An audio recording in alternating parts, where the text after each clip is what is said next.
Hello and welcome to my channel, I Win to Lose Gaming. Zhongli's rerun is coming soon, and in today's video, I'll be going over around 39-ish things for you guys to consider for one of the most anticipated husbando reruns in Genshin Impact.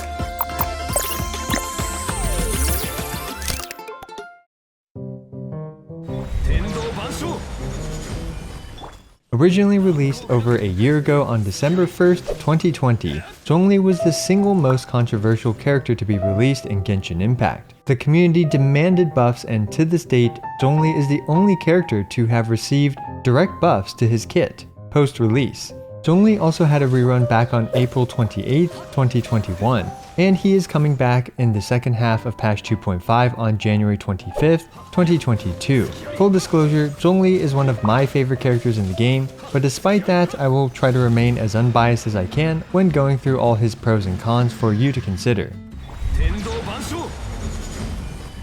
Now with that bit of Genshin Impact history out of the way, let's kick this off by talking about the most important and obvious part of his kit.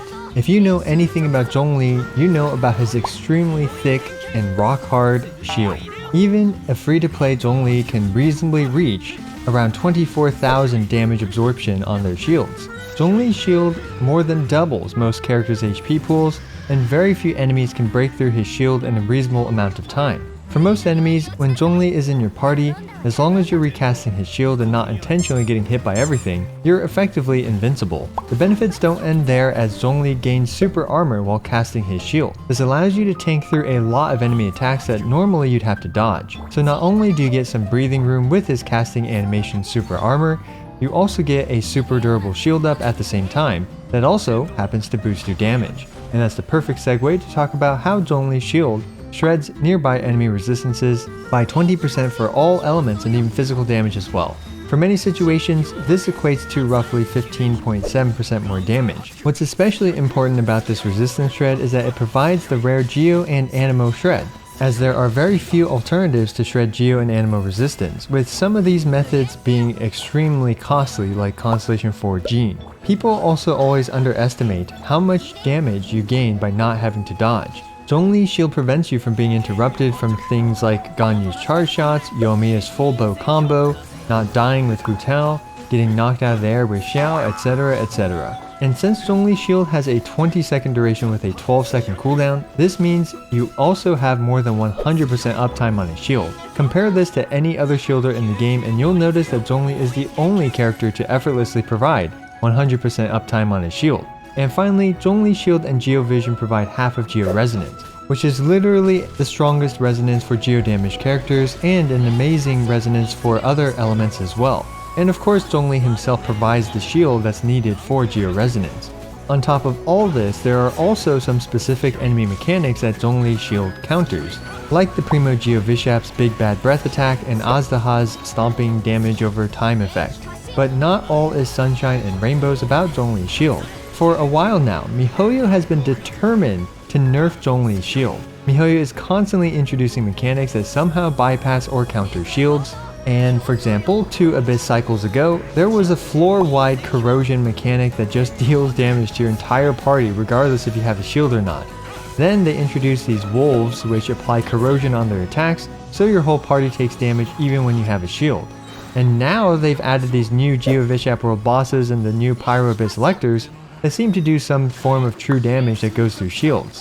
What's next? Are they going to add an enemy that heals itself or something ridiculous and heals all its allies if they hit your shield? Or perhaps they'll add something that will one-shot you even if you have a shield. Who knows? The point is, MiHoYo has been laser focused on trying to trivialize Zhongli's shield by introducing all these cryptic mechanics that quote-unquote counter shields. The reality is, as long as there are a lot of non-shield bypassing damage sources, which is pretty much most of the damage in this game, people will use Zhongli, myself included. And if Zhongli's shield is ever trivialized or detrimental, can you imagine how useless the likes of other shielding characters like Thoma, Noelle, Crystallize, and arguably even Diona would become? I honestly think MiHoYo will give up after a few more patches in trying to trivialize shields, and instead focus on the opportunity cost of running Zhongli. Alright, we can finally move on from his shield, and now let's talk about his pillar, or pillars if you have Constellation 1. Zhongli's pillar is interesting and has many pros and cons. His pillar pulses every 2 seconds, which makes them a great trigger for the Tenacity of the Millith 4-piece set bonus. This is a great set on Zhongli as it further amplifies your team's damage and provides even more durability on your shield. The next benefit for Zhongli's pillar is that they passively generate geoparticles. Off-field geoparticle generation is extremely valuable for Geo DPS characters like Arataki Ito and Noelle. Unfortunately, the amount of particles it generates is on the low end, but it's still a valuable asset. Next, his pillars are great for exploration. There are many scenarios where you will be vertically challenged, and climbing Zhongli's pillars can help you reach those hard-to-reach places. And of course, while you hold down his E to cast his shield, Zhongli breaks all the ores around him, which is nice. Zhongli's pillars also resonate with other geostructures, and it's entirely possible to do significant damage with these resonances. And finally, Zhongli's pillars provide crystallize every other pulse or so, and while not usually the most reliable methods of shielding, sometimes these shards can provide additional wiggle room for damage absorption and even other buffs like the Archaic Petra. And one more thing about Zhongli's Holdy is that it puts in some serious work against a lot of different geo constructs from the enemy. Now, sadly, Zhongli's pillars can often be more annoying than helpful, as they can impede your projectiles, mess with enemy placement, and worst of all, you can accidentally climb them during combat. The geo pulses from the pillars also eat some of your elemental gauges, which can negatively impact your reactions. For example, it can mess up a vape here and there with Hu Tao. I will have an order of sky meatballs is the next topic, which is Zhongli's burst Planet Befall. This thing's animation is amazing, and even though I've used it hundreds of times, probably even thousands at this point, it never gets old for me to watch. While being some of the best eye candy in the game, its animation is very long, at around 2 seconds. What this means is that while it does have a lot of iframes, with how long it takes it also has very low DPS. And also, the Wolf's Corrosion mechanic still applies to you even while you're in burst animation, so, you know, that means that they have more opportunity to apply corrosion on you when you use Zhongli's burst. And of course we can't talk about the Sky Meatball without talking about the petrification it provides. Petrification is like freeze, but various things like shatter or whatever can't break it. Sadly for non-Constellation 4 Zhongli's, the meteor's petrification duration is at a maximum of 4 seconds, which more often than not can feel pretty short. So the next topic is Zhongli free-to-play friendly? The answer is a resounding yes, most of the time. Zhongli is very cheap to build as a shield bot. Level him up, level up his shield, and give him the tenacity pieces and the black tassel, or the Favonius lance. Done. Also, Zhongli's constellations, while nice, are far from necessary. Constellation 2 can save time off your total rotation by giving you a shield for free when you cast his burst, and this can save 2 seconds off your rotation. For speedrunners, this can be a big deal, but for most players, these 2 seconds don't matter that much. Zhongli's Constellation 4 is also great to have, providing 2 extra seconds of petrification and additional range. But again, it is far from necessary as Zhongli's main utility is his nigh unbreakable shield. Finally, Zhongli's Constellation 6 is super unnecessary nowadays. And overall, I consider his constellations to be mostly pros, nice to have if you do get them, but completely optional for getting most of Zhongli's utility. All in all, Zhongli is a very free-to-play friendly character as a shield bot. However, if you do want your Zhongli to do as much damage as he can, this is where things get expensive. Zhongli's best options to maximize his geo damage include weapons like the Staff of Homa and the Engulfing Lightning, and these weapons make a really big difference for his damage. Nowadays, Zhongli's damage isn't as important because actual DPS characters keep doing more and more damage. And finally, Zhongli is actually a great stopgap for your account if you don't have any main DPS character. Zhongli with a Crescent Pike is surprisingly viable, and you can rely on this build until you get an actual good DPS character, like Ganyu, Ito, Raiden, etc. This next topic is a nuanced one, and that is Zhongli's role in a team. Of course, he is the shielder of the team and provides a modest damage boost for your party, and in fact he is so flexible that he can be pretty much put in any team to varying degrees of effectiveness. Melt Ganyu? Check. Xiao? Check. Vape Hu Tao? Check. A Geo DPS like Noelle, Ito, or Ningguang? Double check. Anyway, you get the point. If you don't have a rigid 4-member party, then it's always a safe bet to throw in Zhongli. However, the issue of him not boosting damage a ton comes back to bite him. Because his damage boost is rather modest, it's rare for Zhongli to be the best option for boosting raw damage. And as we get more tailored supports like Sara, Shenhe, and Goro, they will further squeeze Zhongli out of various compositions. Similar to Crescent Pike DPS Zhongli, Zhongli is often viewed as a stopgap for many teams until you're able to slot in someone that amplifies your damage even more. Zhongli will likely always have a place in a 4 Geo team with Ito and Noelle, but other team compositions are starting to favor higher damage options, like let's say Kazuha for Melt Ganyu, and as Abyss 12 HP pools keep rising, the need for more damage becomes a higher priority, so there is a bigger opportunity cost for running Zhongli, which doesn't provide as big of a damage boost as many other supports. In conjunction with more specialized supports being released, this could mean less and less ideal team spots for Zhongli.